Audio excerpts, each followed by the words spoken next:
सद्गुरु श्री ब्रह्मचैतन्य महाराज गोंदवलेकर यांचं प्रवचन 9 जुलै. नाम घेण्याचा निश्चय करावा. जे दृश्य असते ते आज न उद्या नाश पावते. दृश्य हे स्वतंत्र नसते, भगवंताच्या अधीन असते. म्हणून जगात जी जी गोष्ट घडते ती भगवंताच्या इच्छेनेच घडते हे आपण ओळखावे.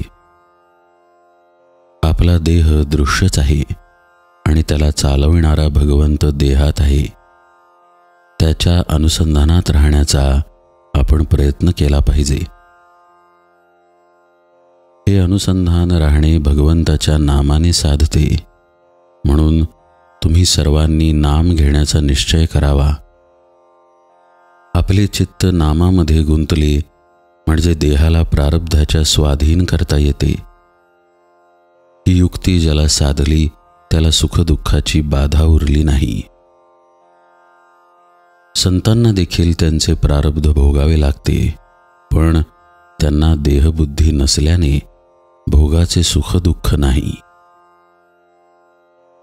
व्यवहाराच्या मार्गाने जात असता भगवंताचे नाम कधी विसरू नये. आपल्या प्रयत्नाला जे फळ येईल ती भगवंताची इच्छा समजून जे पदरात पडेल त्यात समाधान मानावे. आपण प्रपंची लोक आहोत, म्हणून प्रपंचाला उचित असणारा प्रयत्न केल्या वाचून कधी राहू नये.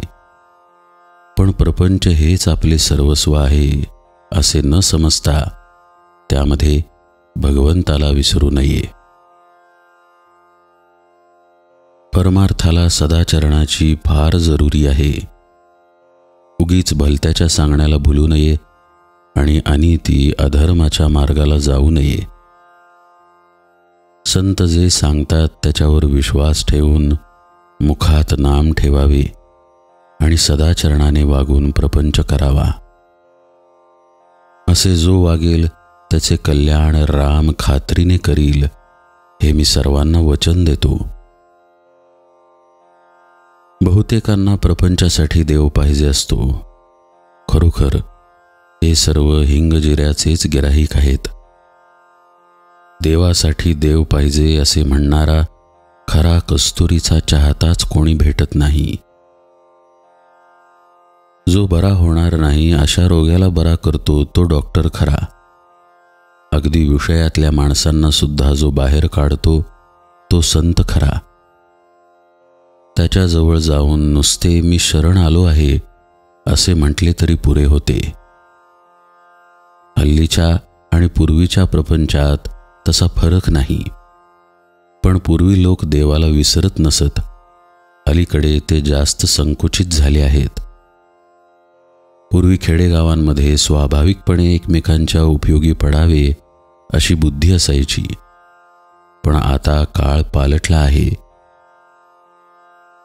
तुम्हा इतक्या लोकांना नामस्मरण करताना पाहून मला एक समाधान वाटते की मला जी गोष्ट आवडते ती इतक्या लोकांना आवडू लागली आहे. मी सांगितलेले तेवढे करीन असा निश्चय करा. कशाचीही काळजी करू नका. मी तुमचा भार घेतलेला आहे ही जाणीव ठेवून आनंदाने प्रपंच करा.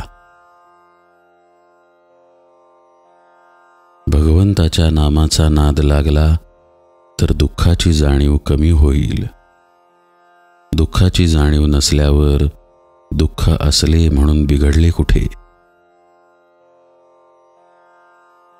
जानकी जीवन स्मरण जय जय राम.